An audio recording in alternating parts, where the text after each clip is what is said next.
Hello viewers, welcome to IT System Admin and Information Technology Learning Tutorial channel for you.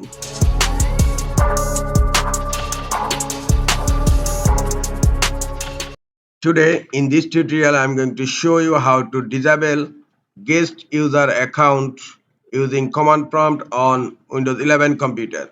Sometimes it becomes very important for you, so don't forget to watch full video. To disable guest user account using command prompt, go to search. In search type CMD. Right click on command prompt, click on run as administrator, click on yes.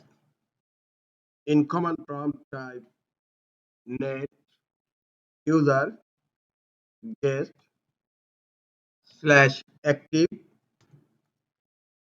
clone no. Net user guest slash active no. This command will disable the guest user account on Windows 11 computer. Now hit enter.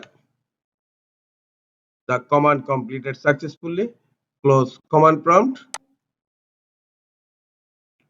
Now you need to restart your computer. Click on start menu, click on power and then click on restart. After restarting the computer, hope the guest user account is disabled on your Windows 11 computers. This is all for today. Hope this tutorial is helpful for you. Keep watching for next tutorial. Thank you very much.